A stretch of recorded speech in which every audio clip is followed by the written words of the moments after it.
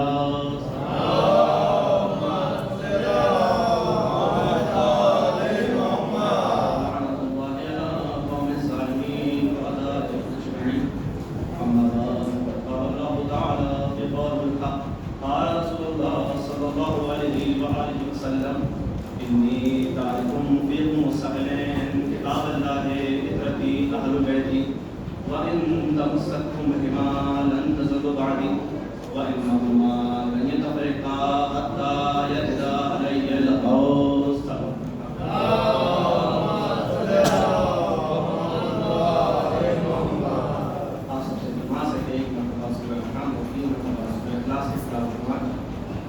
مرحوم مقبول صفدر ممتاز حبیب نے عماد حسین اور مرحومہ مقبولہ طیبہ مان بنت عماد حسین.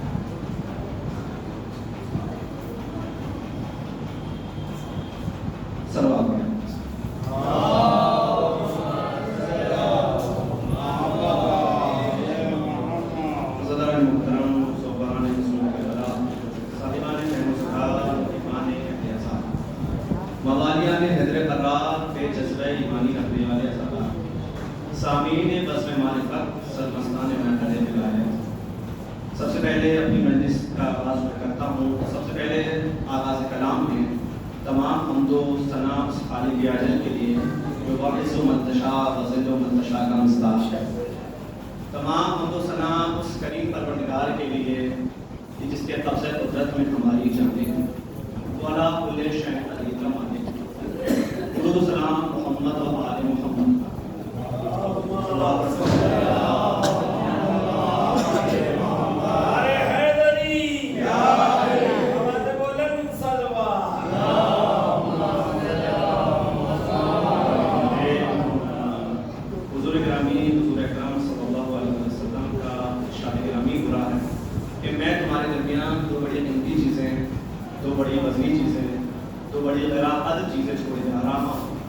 ایک اللہ کی کتاب، دوسرے میرے اہل بیت. جب تک تم ان دونوں سے متمسک رہو گے وَإِن تَمَسَّكْتُم بِهِمَا، تب تک ہرگز گمراہ نہیں ہوگے. اور کس قدر گمراہ نہیں ہوگے؟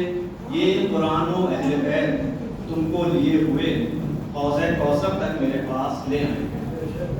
آپ کی خدمت میں جو حدیث میں نے پیش کری، یہ حدیث عالم انسانیت میں حدیث ثقلین کے نام سے مشہور و معروف.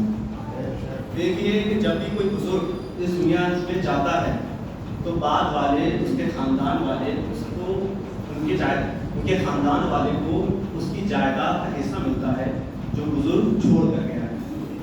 اب رسول خدا دولت و ثروت نہیں رکھتے تھے، رسول اللہ زر و جواہر نہیں رکھتے تھے، رسول اللہ خزانہ نہیں رکھتے تھے. رسول خدا جو کچھ بھی رکھتے تھے وہ دین تھا، دیانت تھی، شریعت تھی، صراط مستقیم اور سچائی کا راستہ تھا. یہ سب حضور کی ملکیت میں تھا. اور جب جانے لگے ظاہری طور پر تو دیکھیے کہ دنیا میں یہ رواج ہے کہ جب بھی کوئی بزرگ جاتا ہے تو اس کو اپنے بعد والوں کی فکر ہوتی ہے. یہ فطری بات ہے. اگر کوئی باپ جا رہا ہے دنیا سے تو اس کو یہ فکر لازمی ہوتی ہے کہ میرے بعد میرے خاندان کا کیا ہوگا. اگر آپ نے کوئی مسجد بنائی ہے تو یہ فکر لازمی ہے کہ میرے بعد اس مسجد کا کیا ہوگا. اگر کسی نے کوئی اسکول کھولا ہے تو یہ فکر لازمی ہے، وہ یہ ضرور خیال کرے گا کہ میرے بعد اس اسکول کو چلائے گا کون. تو اگر کوئی تنظیم بناتا ہے، کوئی آرگنائزیشن بناتا ہے، کوئی عمارت بناتا ہے تو اس کو اپنے بعد والوں کی فکر ہوتی ہے. اگر کوئی بزرگ ہرا خاندان چھوڑ کے جا رہا ہے تو اس کو ضرور فکر ہوگی کہ میرے بعد میرے خاندان کا کیا ہوگا. تو رسول اللہ اپنے پیچھے امت چھوڑے جا رہے ہیں. رسول خدا اپنے پیچھے امت چھوڑے جا رہے ہیں تو یہ فکر لازمی ہوگی کہ میرے بعد میری امت کا کیا ہوگا، اور وہ بھی اس اعلان کے ساتھ جا رہے ہیں کہ میں آخری پیغمبر ہوں۔ یہ بات سمجھ لیجیے کہ اس سے پہلے جو بھی رسول آئے تھے، جو بھی نبی آئے تھے، ان کو یہ محکم اطمینان تھا کہ میرے بعد جو دوسرا نبی آئے گا، جو دوسرا رسول آئے گا، جو کچھ خرابی ہوگی وہ دیکھے گا، جو کچھ گڑبڑی ہوگی وہ دیکھے گا۔ لیکن آپ اس اعلان کے ساتھ جا رہے ہیں کہ اب میرے بعد کوئی نہیں آئے گا، تو اس کو تو اتنا مضبوط انتظام کر کے جانا چاہیے کہ قیامت تک ہدایت ہوتی رہے۔ اس کو اتنا مضبوط انتظام کر کے جانا چاہیے کہ قیامت تک ہدایت ہوتی رہے۔ تو رسول خدا نے کہا اس میں دیکھیے کوئی جھگڑنے کی بات نہیں ہے، کوئی اختلاف کی بات نہیں ہے، اس میں بہت غور و فکر کی بات ہے اور بہت تدبر کی بات ہے، تفکر کی بات ہے کہ رسول خدا ہم کو کس کے حوالے کر کے جا رہے ہیں؟ کیا رسول اللہ ہم کو بادشاہوں کے حوالے کر کے جا رہے ہیں کہ دیکھو میرے بعد جو بادشاہ ہوگا تم اس کا ساتھ دینا، اس کو کوآپریٹ کرنا؟ کیا رسول خدا ہم کو تاجروں کے حوالے کر کے جا رہے ہیں کہ میرے بعد جو تجارت میں مشہور ہوگا اس کا ساتھ دینا، اس کے تابع رہنا؟ کیا رسول خدا ہم کو کسی مالدار یا حیثیت والے کے ساتھ چھوڑ کے جا رہے ہیں کہ دیکھو میرے بعد جو بہت مال ہوگا، جس کے پاس حیثیت ہوگی، اس کا ساتھ دینا؟ نہیں میرے رسول خدا ہم کو دو کے حوالے کر کے جا رہے ہیں۔ پہلے تو کہا جاؤ میں نے تمہیں اللہ کی کتاب کے حوالے کیا، میں نے تمہیں اللہ کی کتاب قرآن کے حوالے کیا۔ اے میرے امتیوں میں جانے والا ہوں، یہ آفتاب ڈوبنے والا ہے، اندھیرا چھانے والا ہے، یہ روشنی ختم ہونے والی ہے، دیکھو ڈر مت جانا، اندھیرے میں کھو مت جانا، میں تمہیں قرآن جیسی روشنی دے کے جا رہا ہوں۔ اپنے راستے کو تم اس قرآن کی روشنی سے طے کرنا۔ دیکھیے قرآن کیا ہے؟ قرآن اللہ کا کلام ہے، قرآن اللہ کا ارشاد ہے، قرآن کسی بندے کا کلام نہیں ہے، قرآن اللہ کا کلام ہے۔ قرآن میں ہر وہ بات کہی گئی ہے جو انسانی فلاح کے لیے ہے، انسانی بہبود کے لیے ہے، انسانی بھلائی کے لیے ہے۔ قرآن سے انسان کا زندگی سنورتی ہے، قرآن سے انسان کا دین سنورتا ہے، قرآن سے انسان کی دنیا سنورتی ہے، قرآن سے انسان کی آخرت سنورتی ہے۔ لیکن قرآن کتاب ہے، لیکن قرآن کتاب ہے، کتاب کا انٹرپریٹیشن، کتاب کی تشریح الگ الگ ہو سکتی ہے۔ اگر میں آپ کے سامنے یہ کہوں کہ میرے مطابق میرے خیال سے یہ مطلب ہے، آپ کہیں گے کہ میرے خیال سے یہ مطلب ہے۔ میں کہوں گا کہ ملا کر پڑھیے تو یہ مطلب نکلتا ہے، آپ کہیں گے کہ الگ الگ پڑھیے تو یہ مطلب نکلتا ہے۔ تو قرآن کا کتاب کا انٹرپریٹیشن الگ الگ ہو سکتا ہے۔ تو کتاب کے لیے ضروری اس بات کا ہو کہ ایک مدرس بھی ہو جو بتائے کہ کتاب میں لکھا کیا ہے، ایک مدرس بھی ہو جو بتائے کہ کتاب میں لکھا کیا ہے۔ تو رسول خدا نے اپنی زندگی میں وہ بھی معین کر دیا، ہم پہ نہیں چھوڑا کہ ہم معین کریں گے، ہم ڈھونڈ کے لائیں گے۔ رسول خدا نے وہ بھی اپنی زندگی میں معین کر دیا۔ دیکھو میں صرف قرآن چھوڑ کے نہیں جا رہا ہوں، میں قرآن کے ساتھ اہل بیت کو بھی چھوڑ کے جا رہا ہوں۔ اہل بیت تشریح قرآن کریں گے، اہل بیت توضیح قرآن کریں گے، اہل بیت قرآن کی وضاحت کریں گے۔ ارے اہل بیت کے علاوہ کون کر سکتا ہے؟ آج 1400 برس ہو گئے، آج تمام عالم انسانیت، عالم اسلام یہ کہہ رہا ہے کہ جو کچھ بھی ہے وہ قرآن میں ہے، ہر چیز قرآن میں موجود ہے، اور قرآن خود کہہ رہا ہے کہ لا رتب ولا یعص فی الکتاب المبین، کہ کوئی خشک و تر ایسا نہیں ہے جو قرآن میں موجود نہ ہو۔ لیکن بدنصیبی بھی یہ ہے کہ ہم جیسے لوگ ابھی تک قرآن سے کچھ نکال نہیں پائے، ہم جیسے لوگ ابھی تک قرآن سے کچھ نکال نہیں پائے۔ تو اس میں قرآن کا قصور نہیں ہے بلکہ ہمارا قصور ہے، اس میں قرآن کا قصور نہیں ہے بلکہ ہمارا قصور ہے۔ کہ جیسے مثال دیکھوں کے بعد اور واضح ہو جائے کہ جیسے وہ کتاب جو ابھی 7ویں کا لڑکا، جو 8ویں کا بچہ ابھی کس کتاب، وہ کتاب جو سائنٹسٹ پڑھتے ہیں، جو ڈاکٹر پڑھتے ہیں، جو لیکچرار پڑھتے ہیں، اگر اس کتاب کو 7ویں کلاس کے لڑکے کے سامنے رکھ دیا جائے تو کتاب رکھتے رکھتے خراب ہو جائے گی، وہ ایک حرف سے نہیں نکال پائے گا۔ توجہ چاہتا ہوں، وہ ایک حرف سے نہیں نکال پائے گا، وہ ایک حرف اس سے نہیں سمجھ پائے گا۔ تو جو بھی باعقل ہوگا، جس کے پاس بھی عقل ہوگی، وہ بچے کا قصور نہیں کہے گا، وہ کتاب کا قصور نہیں کہے گا بلکہ بچے کا قصور کہے گا۔ اس میں کتاب کی قصور نہیں ہے بلکہ بچے کی لیاقت کی کمی ہے۔ اسی طریقے سے لوگ کہتے ہیں کہ قرآن میں سب موجود ہے، قرآن میں سب کچھ موجود ہے، ہم جانتے ہیں لا رتب ولا یعص فی الکتاب المبین کہ قرآن میں ہر چیز موجود ہے، لیکن ہم جیسے لوگ قرآن سے اس لیے نکال پا رہے کیونکہ ہماری لیاقت کی کمی ہے، ہماری علم کی کمی ہے کہ ہم قرآن سے کچھ نکال نہیں پا رہے۔ تو میرے معزز سامعین، قرآن کون بتائے گا؟ کہ قرآن میرے اہل بیت بتائیں گے، قرآن کو بتانے والے میرے اہل بیت ہوں گے۔ اہل بیت کے ذریعے قرآن سمجھ میں آئے گا، اہل بیت کے علاوہ قرآن سمجھ میں ہی نہیں آئے گا۔ ہم لوگ ہمیشہ یہ اہل بیت کرتے رہتے ہیں. اگر آج ایک اعتراض کا بھی جواب دے دیا جائے کہ آپ لوگ ہمیشہ اہل بیت کیوں کیا کرتے ہیں؟ جب دیکھو آپ کے اہل بیت کا تذکرہ ہوا کرتا ہے. جب دیکھو آپ محبت اہل بیت، مودت اہل بیت، شان اہل بیت، مرتبہ اہل بیت، مناقب اہل بیت، جب دیکھو آپ اہل بیت کا تذکرہ کیا کرتے ہیں. میں کہوں گا آپ نماز پڑھتے ہیں؟ نماز تو واجب ہے نا. الصلاۃ والدین قبلا نماز پڑھتے ہیں. ہاں نماز پڑھتے ہیں. نماز میں کیا پڑھتے ہیں؟ کہ نماز میں قرآن پڑھتے ہیں. نماز میں سورہ پڑھتے ہیں. نماز میں قرآن پڑھتے ہیں. میں کہا دن میں کتنی دفعہ پڑھتے ہیں؟ کہ دن میں 5 دفعہ پڑھتے ہیں. میں نے کہا دن میں 5 دفعہ قرآن پڑھ رہے ہو تو 5 دفعہ اہل بیت کا تذکرہ تو کرو. اگر قرآن میں 5 دفعہ اہل بیت کا صلوات پڑھ محمد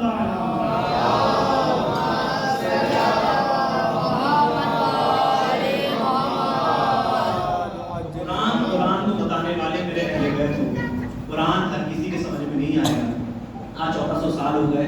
قرآن صرف اہل بیت کے ذریعے سمجھ میں آئے گا. تو اہل بیت بھیجے گئے ہیں قرآن کی توضیح کے واسطے. اہل بیت بھیجے گئے ہیں قرآن کی تشریح کے واسطے. اہل بیت بھیجے گئے ہیں قرآن کے مطلب کو بتانے کے واسطے. دیکھیے قرآن اہل بیت بتائیں گے, ہم نہیں بتا پائیں گے. اگر ہم اپنی عقل سے, اپنی فکر سے, اپنے ذہن کو قرآن بتانا, اگر ہم قرآن بتانا شروع کریں گے تو ہم لوگ کو پھٹلا دیں گے. اس لیے بھی ہمارے پاس لیاقت کی کمی ہے, ہمارے پاس علم کی کمی ہے. اس لیے کہ ہمارے پاس لیاقت کی کمی ہے. اور اچھا قرآن نے اس کو منع بھی کیا ہے. انشاءاللہ میں منزل تمہید پر تھا, کل کے موضوع سے آج کی مجلس کو متصل کرتے ہوئے قرآن نے اس کو منع بھی کیا ہے. قرآن فرما رہا ہے کہ ما یعلم تاویلہ الا اللہ والراسخون فی العلم. قرآن کو ہر کوئی نہیں بتا پائے گا, قرآن کو صرف اللہ بتائے گا. ما یعلم تاویلہ الا اللہ, اور اس کا کلام ہے, اسی نے بھیجا ہے, وہ بتائے گا. کہ بندوں میں کون بتائے گا؟ کہ بندوں میں ہر کوئی نہیں بتائے گا. کہ بندوں میں وہ بتائے گا جو والراسخون فی العلم کا مالک ہوگا. والراسخون فی العلم یعنی وہ ما یعلم تاویلہ الا اللہ, قرآن کی تعبیر اللہ کرے گا. اور کون کرے گا؟ کہ والراسخون فی العلم, وہ لوگ جو علم کے اندر اترے ہوئے ہیں. وہ لوگ جو علم کے اندر اترے ہوئے ہیں. ہم اور آپ علم کے اندر نہیں اترے, بلکہ ہمارے اندر علم اترا ہوا ہے. قرآن نے جب ہم کو دیکھا تو فرمایا یخرجونا من بیوتنا شیئا یعلم شیئا, کہ تم جب اپنی ماں کے بدن سے نکالے گئے تو بالکل جاہل تھے. بالکل ایک ایک حرف پڑھایا گیا تو تم نے پڑھا, ایک ایک چیز بتائی گئی تو تم نے سیکھی. مکتب میں گئے, مدرسے میں گئے, استاد سے پڑھا اور اپنے ٹیچر سے پڑھا, تھوڑا بہت آ گیا. اور اس کے بعد بھی یقین مانیے کہ پھر بھی نہیں آیا. اس کے بعد بھی یقین مانی کہ پھر بھی نہیں آیا. تو یہ آپ جو میرے مجمع میرے سامنے بیٹھا ہے, یہ مووی کا مجمع ہے, تو آپ سب انڈینس ہیں. جتنی اچھی سے اچھی عربی آپ کو پڑھا دی جائے, جتنا اچھا سا اچھا عرب استاد آپ کے اوپر مسلط کر دیا جائے, مشہور ہو جائیں گے کہ بہت عمدہ عربی بولتے ہیں. لیکن ایک انڈینس دوسرے انڈینس کو دیکھ کر کہے گا کہ بہت اچھی عربی بولتے ہیں. اگر مجھے اٹھا کر خالص عربوں میں بٹھا دیا جائے تو 2 منٹ میں پکڑا جاؤں گا کہ عرب نہیں ہوں, تو 2 منٹ میں پکڑا جاؤں گا عرب نہیں ہوں. تو زبان کا مسئلہ بڑا پیچیدہ ہوتا ہے, زبان کا مسئلہ بڑا کریٹیکل ہوتا ہے. تو انسان جو آج انسان کی یہ کہ اگر مثال کے طور پر اگر انسان اگر یہاں رہ رہا ہے تو مہاراشٹر کی زبان نہیں بول سکتا, مہاراشٹر والا گجرات کی زبان نہیں بول سکتا, گجرات والا بنگال کی زبان نہیں بول سکتا. تو اس چھوٹی سی دنیا میں, چھوٹے سے ملک میں انسان یہاں کی زبان, تو شکاباد والا رہنے والا لکھنؤ کی زبان نہیں بول سکتا, لکھنؤ والا جونپور کی زبان نہیں بول سکتا. تو انسان جو اپنی زبان نہیں بول پا رہا تو اللہ کی زبان کیا بولے گا؟ تو اللہ کی زبان کون بولے گا؟ تو اللہ کی زبان کون بولے گا؟ تو پتہ یہ چلا کہ جو جہاں کا ہوتا ہے وہاں کی زبان بولتا ہے, جو جہاں کا ہوتا ہے وہاں کی زبان بولتا ہے. تو جو محمد کی گود میں پیدا ہو اور اللہ کے گھر میں پیدا ہوا,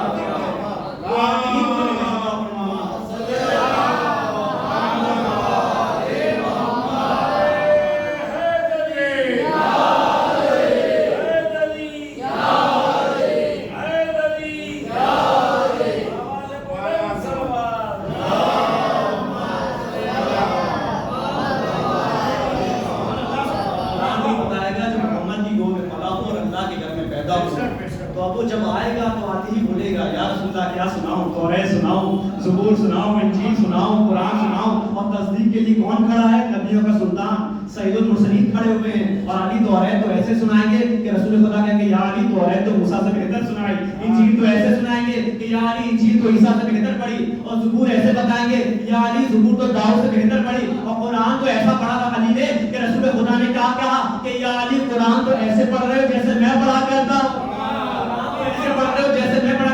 اب میں بڑے حیرت میں آ گیا. میں نے کہا یہ کیسا معاملہ ہے کہ توریت موسیٰ سے بہتر پڑھی, انجیل عیسیٰ سے بہتر پڑھی, زبور داؤد سے بہتر پڑھی, لیکن یہ قرآن کا کیا ماجرا ہے. تو ایک مثال دے دوں تاکہ میرے چھوٹے بھائی کی اس مثال سے میرے چھوٹے بھائی کے لیے بات اور واضح ہو جائے. اب مان لیجئے کہ جیسے آپ نے ملک کے ہر ریاست کے آدمی کو جمع کر دیا ہے, گجرات کا بھی آدمی ہے, کشمیر کا بھی آدمی ہے, تمل ناڈو کا بھی آدمی ہے, کرناٹکا کا بھی آدمی ہے, اور آپ نے سب سے کہا ہے کہ آپ اپنی ریجنل زبان نہیں بولیں گے, آپ اپنی جو ریجنل زبان ہے وہ نہیں بولیں گے, مراٹھی نہیں بولیں گے, گجراتی نہیں بولیں گے, بلکہ آپ اردو سے استفادہ کریں گے, اردو بولیں گے. ایک کمرے میں سب بند ہے, اب سب اردو بول رہے تھے, لیکن اسی کے بیچ میں ایک لکھنؤ والا بھی موجود ہے جو خالص لکھنوی ہے, جو لکھنؤ کی جس کی پیدائش ہے. اب وہ جب اسے اردو بولنا اسٹارٹ کیا, جب اسے اردو بولنا شروع کیا تو سب خاموش ہو گئے اور اس کو دیکھنے لگے. میں کہا کیا ماجرا ہے, ابھی تک سب بول رہے تھے, اب خاموش کی ہو گئے. وہ کہیں گے ارے آپ کو نہیں معلوم, اب اہل زبان بول رہا ہے, اردو جو چلی ہے وہ لکھنؤ سے چلی ہے. اسی طریقے سے علی نے جب توریت سنائی تو توریت کتاب موسیٰ کی ہے,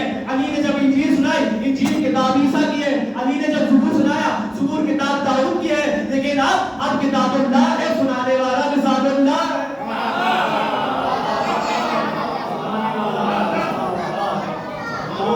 قرآن کون بتائے گا؟ قرآن بتائیں گے وراسخون فی العلم, لوگ جو علم کے اندر اترے ہوئے ہیں. سبحان اللہ. تو قرآن, اب میں قرآن کو کیا کہوں؟ اگر میں یہ کہوں کہ قرآن علم کا سمندر ہے تو سمندر قرآن کے آگے قطرہ ہے. میں قرآن کے لیے کیا جملہ استفادہ کروں؟ قرآن کے لیے میں کچھ کہہ ہی نہیں سکتا. ادائے مطلب کے لیے لفظ و قلم ٹوٹ جاتا ہے. میں کیا بولوں کہ قرآن کیا ہے؟ اللہ قرآن کو اوپن چیلنج کر رہا ہے کہ قرآن کی ایک جیسی آیت, اللہ نے پورے مذاہب کے لوگوں کو چیلنج کر دیا ہے کہ قرآن کی ایک آیت جیسی دوسری آیت لے آؤ, قرآن کی ایک آیت جیسی دوسری ملتی جلتی ہوئی آیت, ایک آیت کے بدلے دوسری آیت لے آؤ. یعنی پتہ یہ چلا کہ قرآن کی ایک آیت کے بدلے ساری دنیا کا سمندر پانی پانی ہے. اور ہم کو شیعان حیدر کرات ایک جملے میں اضافہ کرتے تو غلط نہیں ہوگا, صاحبان ذوق کی مجمع ہے, اصلاح چاہتا ہوں کہ قرآن کو چھوڑو, قرآن کا ایک چھوٹا بھائی ہے جس کا نام ہے نہج البلاغہ. قرآن کا ایک چھوٹا بھائی ہے جس کا نام ہے نہج البلاغہ. تم پہلے نہج البلاغہ کا جواب لے آؤ, اللہ سے پہلے لسان اللہ کا جواب لے آؤ, اب میں تم قرآن کا جواب دے گا. قرآن کون بتائے گا؟ وراسخون فی العلم. قرآن ہر کوئی نہیں بتائے گا. وراسخون فی العلم, اور وہ لوگ جن کو اللہ نے علم قرآن دیا ہے. ہم اور آپ کو علم قرآن ہی ملا ہے, قرآن کو علم ملا ہے. ہم جب پیدا ہوئے تو بالکل جاہل تھے, ہمیں کچھ نہیں آتا تھا. ایک ایک حرف پڑھایا گیا پڑھا, اور ایک ایک چیز بتائی گئی تو ہم نے سیکھی, اور جس ملک میں گئے وہاں کی زبان سیکھی. مثلاً فرینچ سیکھ لی, ڈچ سیکھ لی, اسپینش سیکھ لی, اور جرمن سیکھ لی. کہاں کہاں کی زبان ہم نے سیکھ لی, تو تھوڑا بہت ہمارے پاس آ گیا. اب مان لیجیے کہ کسی انسان نے میڈیکل سائنس پڑھی تو وہ ڈاکٹر بن گیا, کسی نے انجینئرنگ کری وہ تو انجینئر بن گیا, تو کسی نے وکالت کی پڑھائی کری تو وکیل بن گیا. تو ایک انسان نے جتنا اس کے اندر علم سما سکتا تھا اس نے اتنا پڑھا, اور وہ ہماری کائنات میں عالم کہلاتا ہے. اور دیکھیے کہ وہ ہماری کائنات میں عالم کہلاتا ہے. لیکن میرے معزز سامعین, یہ شاید جملہ غلط نہیں ہوگا کہ جس کے لیے ہم نے یہ سنا ہو کہ بہت اچھا انجینئر ہے, کبھی ہمارے دماغ میں یہ خیال نہیں آئے گا کہ بہت اچھا ڈاکٹر بھی ہے. جس کے لیے ہم نے یہ سوچا ہے کہ جس کے لیے ہم نے یہ سنا ہے کہ بہت اچھا ڈاکٹر ہے, تو کبھی ہمارے دماغ میں یہ خیال نہیں آئے گا کہ بہت اچھا وکیل بھی ہے. تو پتہ یہ چلا اس چھوٹی سی دنیا میں کہ جو عربی جانتا ہے تو اردو نہیں جانتا, جو اردو جانتا ہے وہ انگریزی نہیں جانتا, جو انگریزی میں قابل ہے فارسی میں ویک ہے. تو انسان کو کسی ایک برانچ میں اصول حاصل ہوتا ہے, اور وہ ہماری کائنات میں عالم کہلاتا ہے. اب مثال سن لیجیے, مثال ایسی دے دوں کہ ہماری کیا مثال ہے. تو سمجھ جائیے کہ ایک دریا ہے, دریا کے کنارے پیالے رکھے ہوئے ہیں.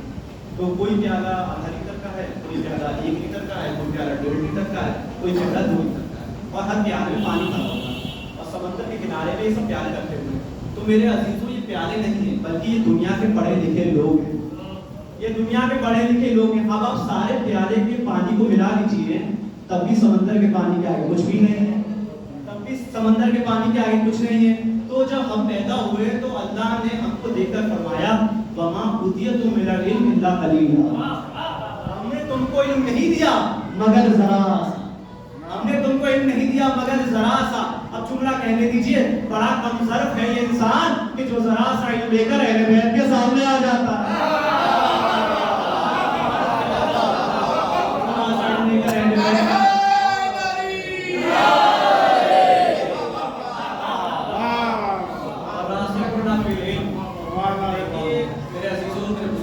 قرآن قرآن کے اندر قرآن کے کئی نام ہیں.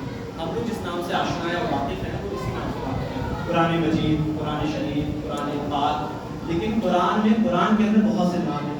تو قرآن کا ایک نام علم بھی ہے. قرآن کا ایک نام علم بھی ہے. آپ کہیں گے کیسے، کہاں سے پڑھ دیا؟ حوالہ دیجئے، آیت مبارکہ پڑھ لیجئے. فمن حجک فیہ من بعد ما جاءک من العلم.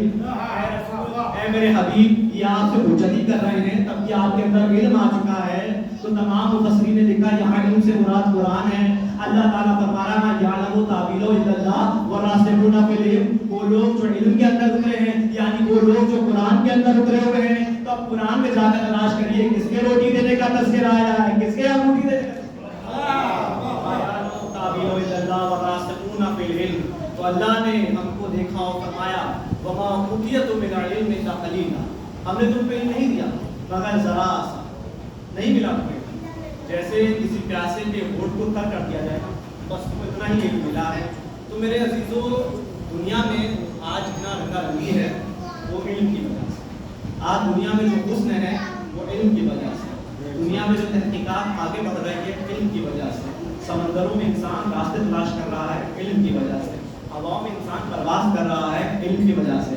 موبائل فون علم کی ایجاد، لیپ ٹاپ علم کی ایجاد. تو یہ ذرا سا علم ہے جو کچھ کروا رہا ہے. وما اوتیت من العلم الا قلیلا. تو یہ ذرا سا علم ہے جو کچھ کروا رہا ہے. تو ذرا سا علم کا تو یہ کرشمہ ہے کہ دنیا میں حیرت ہوئی جا رہی ہے کہ انسان خلا میں جا رہا ہے، انسان اسپیس میں جا رہا ہے، انسان چاند پہ جا رہا ہے، انسان ستاروں پہ جا رہا ہے. کہ دنیا میں حیرت ہوئی جا رہی ہے. اب پتہ نہیں علم پتہ نہیں کہاں کا جائے گا، انسان کہاں کہاں جائے گا. تو ذرا سا علم کا یہ کرشمہ ہے کہ دنیا میں حیرت ہوئی جا رہی ہے کہ انسان ستاروں پہ جا رہا ہے. میں نے کہا پریشان نہ ہو، ذرا سا علم کا تو یہ کرشمہ ہے کہ انسان ستاروں پہ جا رہا ہے اور جس کے پاس پورا علم آ جائے اس ستارے کو توڑ کے بجوا دیتا ہے.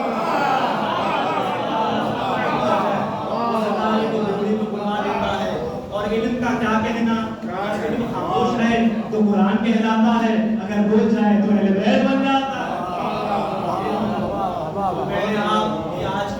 میں نے جو آج تمہارے موضوع قرار دیا کہ انی تارکون فیکم ثقلین. میں تمہارے درمیان دو براقت چیزیں، دو بڑی وزنی چیزیں چھوڑے جا رہا ہوں. ثقلین فرمایا. یہ ثقلین کیا؟ تو ثقلین ویسے ہی ہے کہ جیسے ظہرین. ثقلین ویسے ہی ہے کہ جیسے ظہرین. ثقلین ویسے ہی ہے جیسے مغربین. ثقلین ویسے ہی ہے جیسے حسنین. ثقلین ویسے ہی ہے جیسے شمسین. اب اتنی تاریخوں سے وہ ثقلین، ثقلین ویسے ہی جیسے ظہرین. جیسے مثال کے طور پر میں منصور بھائی کے گھر گیا، میں دوپہر کے وقت گیا، میں نے کہا منصور بھائی مجھے ظہرین کی نماز پڑھو. تو منصور بھائی کے دماغ میں یہ خیال نہیں آئے گا کہ ظہر کے بعد عشاء کی نماز پڑھیں گے. وہ سمجھ جائیں گے کہ ظہر کے بعد عصر پڑھے گا. اس لیے کیونکہ دونوں نمازوں کا مزاج ایک جیسا ہے. دونوں نمازوں کا مزاج ایک جیسا ہے. ظہر کی 4 رکعت ہے، عصر کی بھی 4 رکعت ہے. ظہر کی شروعاتی 2 رکعت اخفاتی ہیں یعنی تیرے آواز میں پڑھنا ہے. عصر کی بھی 2 رکعت اخفاتی ہیں یعنی تیرے آواز میں پڑھنا ہے. اب میں دوبارہ گیا، میں نے کہا مجھے مغربین کی نماز پڑھنی ہے. تو اب ان کے دماغ میں یہ خیال نہیں آئے گا کہ مغرب کے بعد فجر پڑھے گا، نہیں مغرب کے بعد عشاء پڑھے گا. اس لیے کہ دونوں مزاجوں کا مزاج ایک جیسا ہے. دونوں نمازوں کا مزاج ایک جیسا ہے. مغرب کی 2 رکعت شروعاتی جہری ہے یعنی تھوڑی تیز آواز میں پڑھنا ہے. عشاء کی بھی شروعاتی 2 رکعت جہری ہے یعنی تیز آواز میں پڑھنا ہے. یعنی پتہ یہ چلا کہ ظہرین کا مطلب یہ ہے کہ جو مزاج ظہر کا ہے وہی مزاج عصر کا ہے، جو مزاج مغرب کا ہے وہی مزاج عشاء کا ہے. ہم لوگ حسن و حسین نہیں کہتے بلکہ حسنین کہتے ہیں. تو جو مزاج حسن کا ہے وہی مزاج حسین کا ہے. اگر حسن کو دین بچانے کے لیے سلو کرنی پڑی تو حسین نے دین بچانے کے لیے جنگ کری. پتہ یہ چلا حسن کا مزاج سلو تھا، حسین کا مزاج جنگ تھا، لیکن دونوں کا مزاج ایک تھا. دونوں ہم وزن ہیں، دونوں ہم خیال ہیں. اور ہم لوگ شمسین کیوں کہتے ہیں کہ شمسوں کا برین یعنی جیسے سورج ہر جگہ اجاگر کرتا ہے ویسے چاند ہر جگہ اجاگر کرتا ہے. جو مزاج سورج کا ہے وہی مزاج چاند کا ہے. اسی طریقے سے انی تاریخوں فی ثقلین، میں تمہارے درمیان 2 براقت چیزیں چھوڑے جا رہا ہوں. ایک اللہ کا کلام، ایک اللہ کی کتاب، دوسرے میرے اہل بیت. جو مزاج قرآن کا ہے وہی مزاج اہل بیت کا ہے. اگر قرآن ہمارے لیے نور ہے تو اہل بیت ہمارے لیے نور ہے. اگر قرآن ہمارے لیے ہادی ہے تو قرآن ہمارے لیے ہادی ہے. اگر قرآن ہمارے لیے ہدایت ہے تو اہل بیت ہمارے لیے ہدایت ہے. اگر قرآن ہمارے لیے پیشوا ہے تو اہل بیت ہمارے لیے پیشوا ہے. اگر قرآن ہمارے لیے ناظر ہے تو اہل بیت بھی ہمارے لیے ناظر ہے. اگر قرآن ہمارے لیے طاہر ہے تو اہل بیت بھی ہمارے لیے طاہر ہے. اگر قرآن ہمارے لیے مطہر ہے تو اہل بیت بھی ہمارے لیے مطہر ہے. ارے قرآن اپنے لیے کہتا ہے کہ لا لائے اس وقت مطہرون کہ تم مجھ کو مس نہیں کر سکتے جب تک تم باوضو نہ ہو جاؤ پاک ہو جاؤ تب مجھے مس کرنا. اور اللہ اہل بیت کے لیے کیا فرما رہا ہے؟ یہ آیت میرے چھوٹے بھائیوں کو یاد ہے کہ انما یرید اللہ لیذبحوا الرجس اہل بیت ویطہرکم تطہیرا کہ اہل بیت رسول اللہ کا ارادہ یہ ہے کہ ہر رجس کو ایسے دور کرے کہ جیسے دور رہنے کا حق ہے جیسے دور رہنے کا حق ہے. تو پتہ یہ چلا میزان یہ ہو گیا کہ 1400 سال پہلے اہل بیت جہاں جمع ہو جاتے تھے علی اور فاطمہ حسن حسین جہاں جمع ہو جاتے تھے وہاں ابو لہب نہیں آتا تھا وہاں ابو سفیان نہیں آتا تھا وہاں عبا نہیں آتا تھا نہیں آتا تھا وہاں ملحد نہیں آتا تھا وہاں مشرک نہیں آتا تھا وہاں صدیق نہیں آتا تھا وہاں منافق نہیں ہوتا تھا آتا تھا. میں کہا معبود تیرے توحید کے بعد تو عدل آتا ہے. یہ کیسا انصاف ہوا کہ 1400 سال پہلے تم نے میزان دے دیا کہ جہاں اہل بیت رسول جمع ہو جائیں وہاں رجس قریب نہیں آتا وہاں گندگی قریب نہیں آتی وہاں تو پتہ چل جاتا تھا کون نجس ہے کون پاک ہے.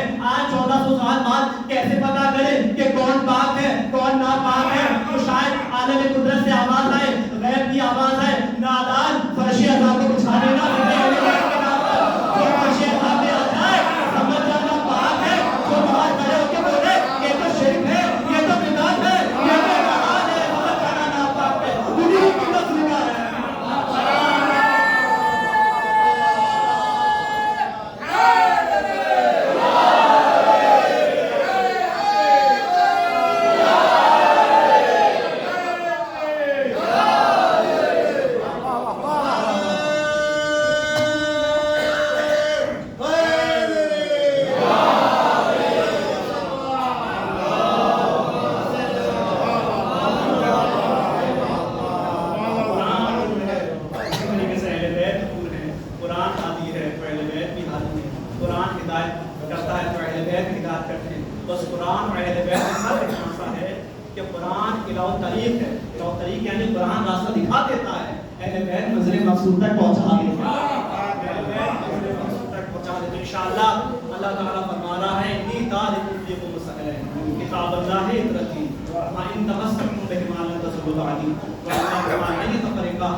جب یہ اہل شام یہ جب قافلہ کربلا سے کوفہ پہنچا اور کوفے سے شام کے قریب یہ ایک جگہ پہنچا جس کا نام ہے کلیسا.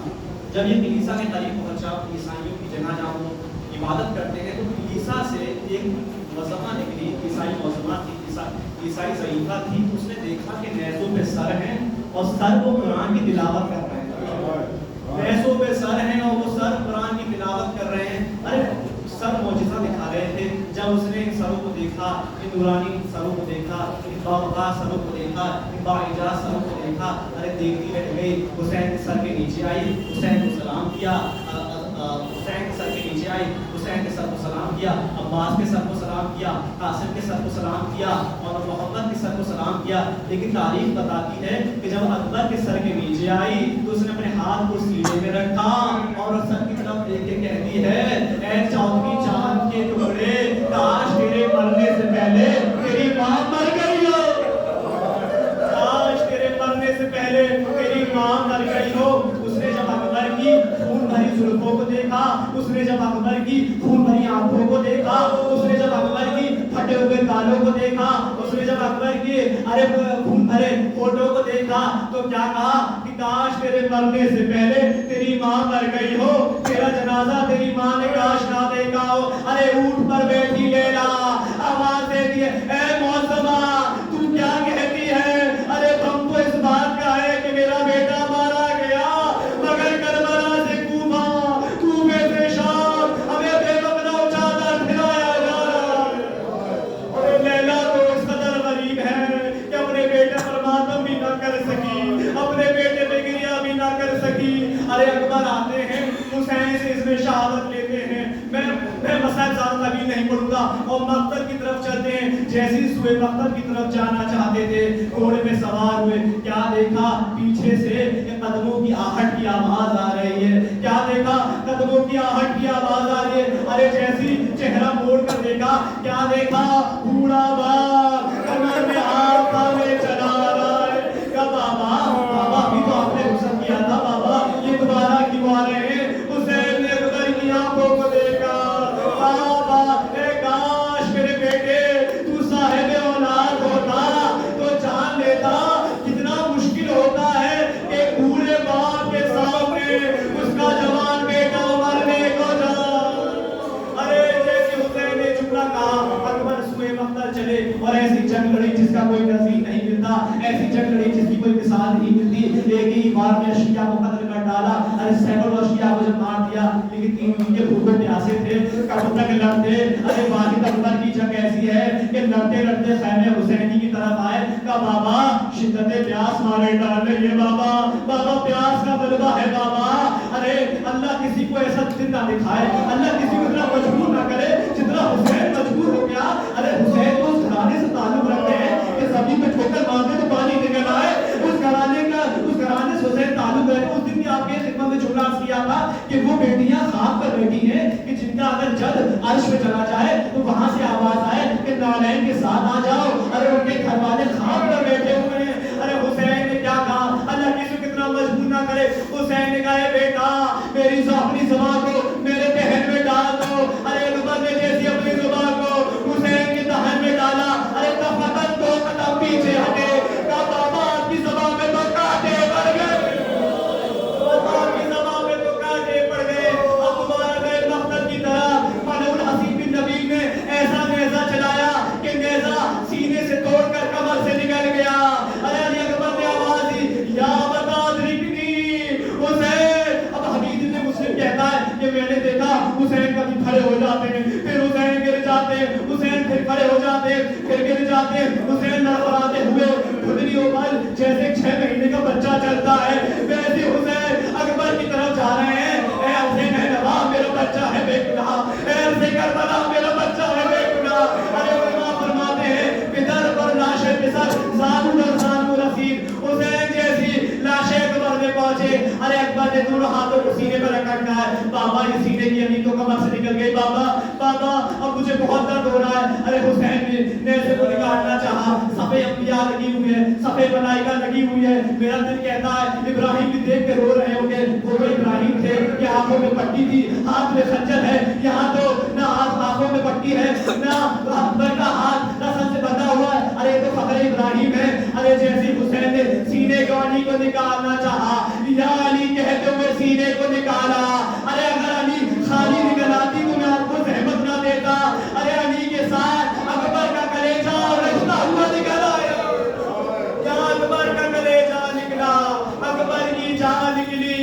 حسین نے کہا گلتا ہے خون لاش پسر زمین پر, معبود میرے شکن تو نہیں زمین پر, اے معبود میرے زمین پہ شکن تو نہیں. یہ ہے حسین ارے معصوم کا یہ لگا کہ گلتا ہے خون لاش زمین پر, معبود میرے شکن تو نہیں زمین پر. ارے جیسی اکبر کے سینے سے علی کو نکالا, اکبر کی لا اکبر کے رمق حیات سے اکبر نے آخری سانس لی. اکبر دنیا سے رخصت ہو گئے. اب بس آخری جملہ وہ حسین جو ابھی تک اکہتر لاشیں اٹھا چکا ہے, اب حسین سے اکبر کا لاشا نہیں اٹھ رہا. ارے اکبر کے لاشیں کو اٹھانا چاہا پھر گر گئے, پھر لاشیں کو اٹھانا چاہا پھر گر گئے. جیسے انسان حکومت میں چلتا ہے نا ویسے حسین نے اکبر کے لاشیں کو لیا اور چلتے چلتے کب تک چلتے خیمہ دور تھا. ارے آدھے راستے میں بیٹھ گئے. اب ذمہ داری کے ساتھ پڑھ رہا ہوں. آیت اللہ علی نقی نکن اور علامہ رشید ترابی نے دونوں یہ جملہ لکھا ہے کہ جب حسین اکبر کے جنازے کو نہیں لے جا سکے تو حسین نے محسوس کیا کہ بغل میں ایک بہن کھڑی ہے, بغل میں کوئی معتمہ کھڑی ہے. ارے وہ کوئی اور نہیں تھی بلکہ حسین کی ہمشیرہ تھی. ارے میر انیس علم مقامہ کہتے ہیں کہ شاید زینب نے سوچا ہوگا کہ بھائی سے نہ اٹھ پائے گا, لاشا ہے